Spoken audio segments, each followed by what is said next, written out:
I'm Renee. I'm Dr. Gazelli's physician assistant and second pair of hands during surgery. You are getting ready to have a posterior lumbar decompression infusion.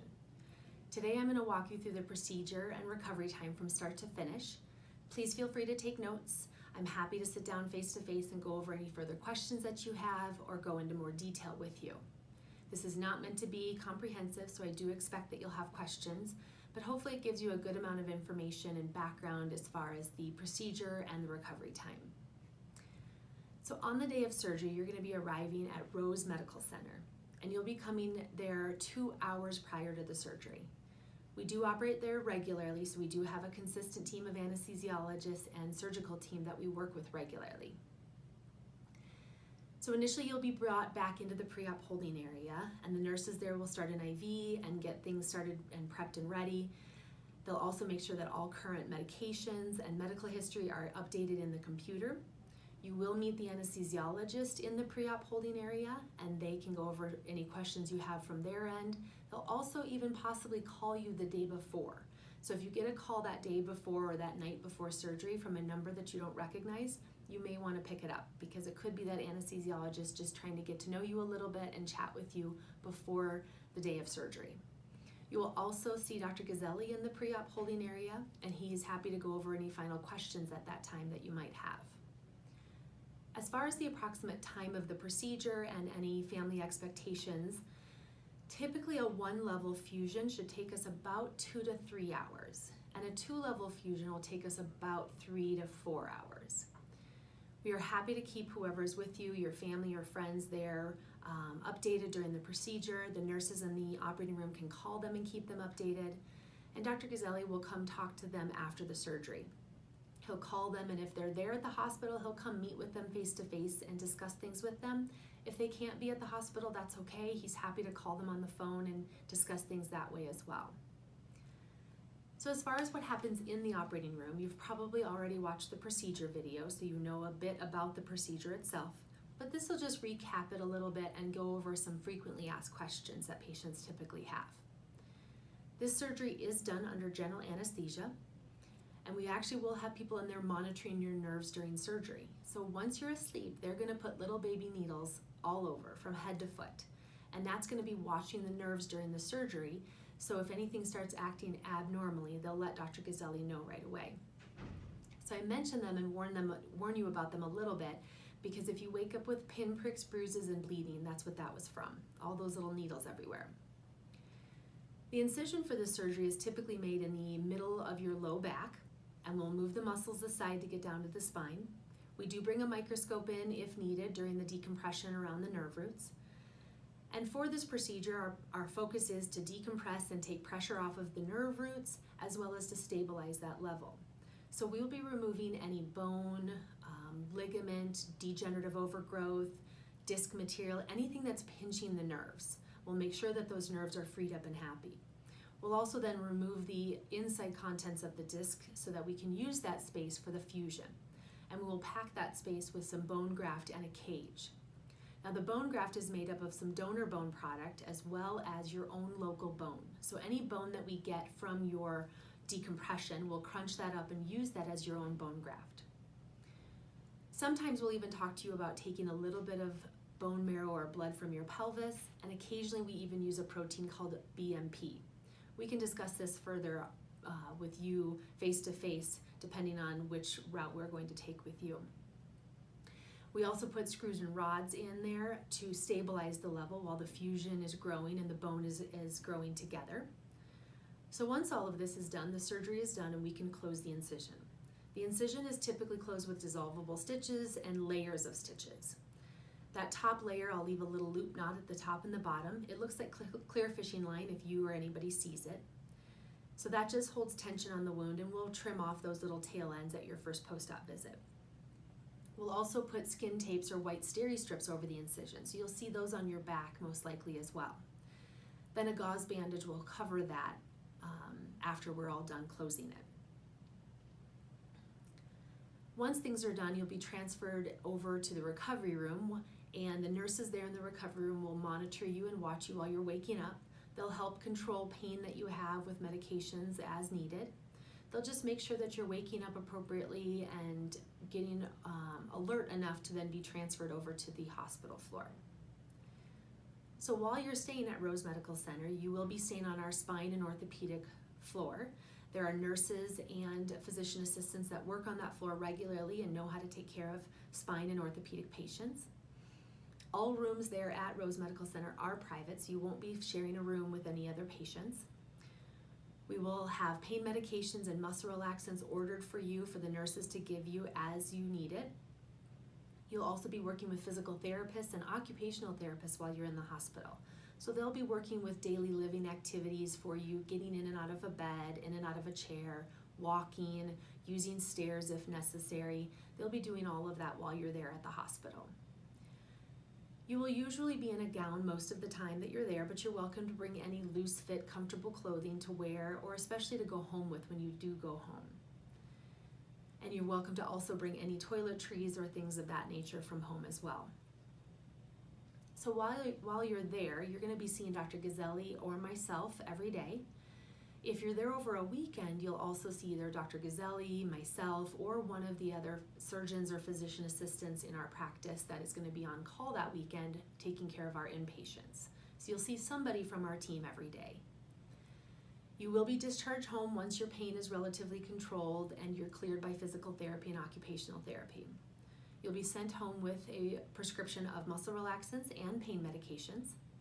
So you'll take those at home as needed, just as you did in the hospital, and you can wean off of them as soon as you're able to. And this is also time for a reminder that we ask that you not take any anti-inflammatories for 3 months after surgery. So that means Advil, Aleve, ibuprofen, Motrin, those kind of medicines. Tylenol over the counter would be okay, but nothing else over the counter. As far as what to expect initially and in restrictions that we place on you, walking is going to be your main form of therapy for the first 3 months. I want you moving and walking in alternating positions. We don't want you bedridden or chair-ridden at all after this surgery. So even once you're home, if you're just sitting around watching TV or reading a book, please get up every 45 minutes to an hour to walk around, get a drink of water, go to the bathroom. If it's nice outside, take short little walks outside, but multiple little walks throughout the day initially. As you're feeling more up to it, you're welcome to stretch those to fewer, longer walks. We do ask that you do very little to no bending, twisting, or lifting during the first 3 months, and no other exercise other than walking.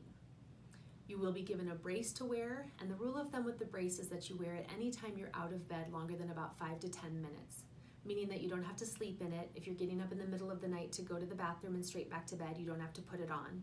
But once you're up for the day, sitting, standing, walking, whatever it is, you'll have that on. That gives you a little bit of support and stability, but also a good reminder not to do the bending, twisting, and lifting. As far as showers and wound care goes, you can get the incision wet in the shower, and we'll have you start showering the second day after surgery. For many of you, you'll still be in the hospital, and so you can take that first shower in the hospital there. But then when you go home as well, just shower daily. You'll take the outer gauze bandage off and get in the shower, letting that soapy water trickle down your back. Just don't let the water pound on the incision, don't scrub on it, don't soak it in a pool or a bathtub, just the trickled water from the shower. And when you're done with the shower, just pat it dry and put a new dry gauze bandage on it. There's no need for any ointments, lotions, or creams on the incision. As far as with the medications that you're taking, typically with the pain medications and some of the other stronger meds you had during the procedure, your belly can slow down and people can develop constipation. So we do recommend that as long as you're taking pain medications that you stick with a stool softener and step it up to a laxative if you really need to. Of course, stop all of that if you switch over to diarrhea. Stop all stool softeners and laxatives at that point. But typically when you're on a narcotic, a stool softener is helpful to try to limit or avoid any constipation. So for driving, we ask that you not drive as the driver for the first week or so, maybe up to your first post-op visit. And a lot of that has to do with the stronger meds during general anesthesia and during the procedure that were put into your system, and then the pain medicine that you're taking after surgery. We really don't want you behind the wheel when you've got these medications in your system. So we'll chat about that at your first post-op on clearing you to drive. With work, we typically ask that you take some time off of work, and dependent on what you do for a living will depend on how long you take off of work. You are welcome to work from home if you have that capability whenever you feel up to it and clear enough in your head. People who work an office, sedentary type job, you typically can get back to work within the first couple of weeks or so, depending on how you're feeling.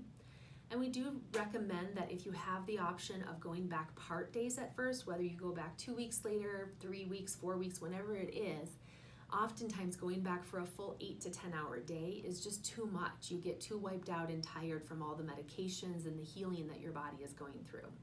So if you have that capability of going back maybe 4 to 5 hours a day and then even doing some work from home, that's usually ideal for patients. You can then do that for maybe the first week or so back to work and then increase back to full hours as you tolerate it. For those of you who have a more physically demanding job like construction workers or somebody who just has to do physical work, unfortunately you're going to be out of full duty longer. We really are going to restrict you for that first 3 months after surgery, and then we need to do physical therapy in order to strengthen your core, muscles, and to get you stronger in order to be released to do physical work. So it really can be 4 months or so before you're given full duty release. As far as any complications or things of that nature to expect, or just some normal post-op things to expect, we expect that you're going to have some incisional pain and even numbness around the incision from the skin disruption and muscle disruption. It takes about 4 to 6 weeks for soft tissues to heal. So this will be a little bit of a slow process to get all of that to dissipate, but it should get slowly better with time. Now, having said that, when we have you in a brace for 3 months, we do allow those core muscles to continue to weaken. And when they weaken, they remain sore or uncomfortable.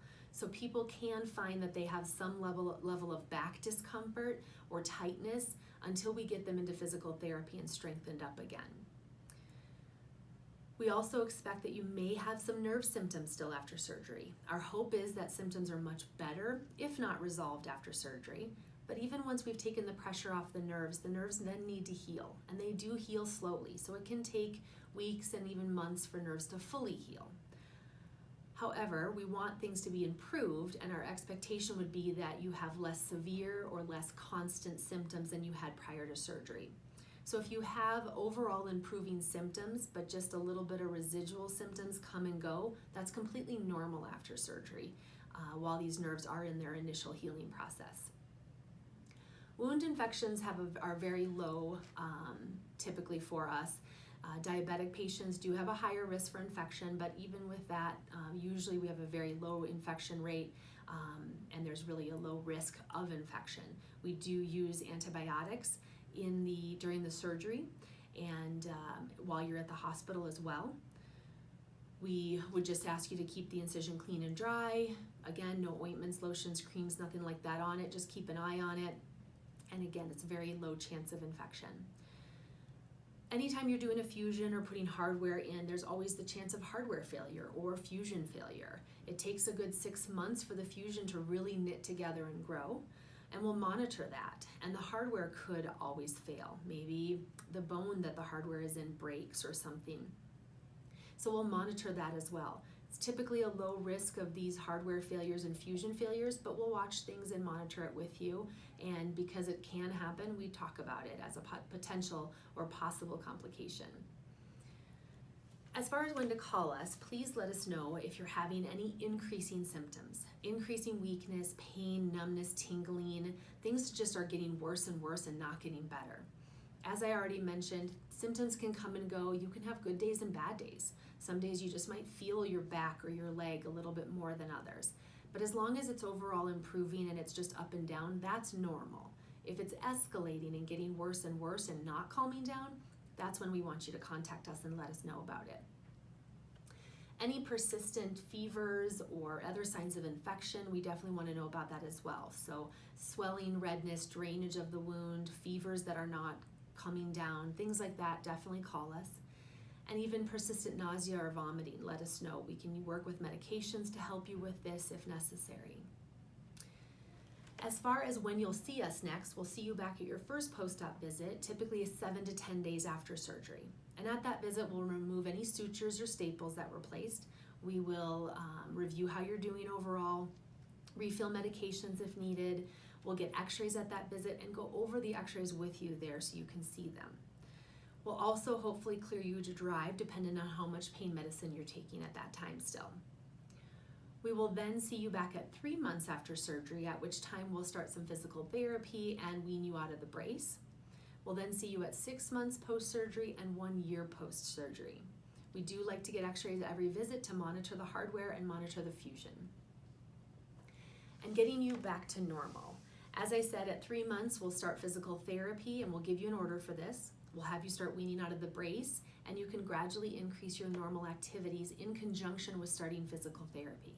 So you'll be able to start doing more bending, twisting, lifting, other activities, but just keeping in mind good body mechanics and easing your way back into things. The physical therapist can work with you on guiding you to get back into your own exercise programs, sports, or any other physical activities that you enjoy doing. And just another reminder, the fusion can take up to 6 months to heal, and we'll continue to monitor that throughout the post-op appointments.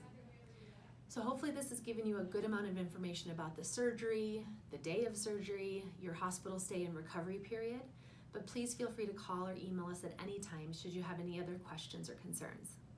Thank you.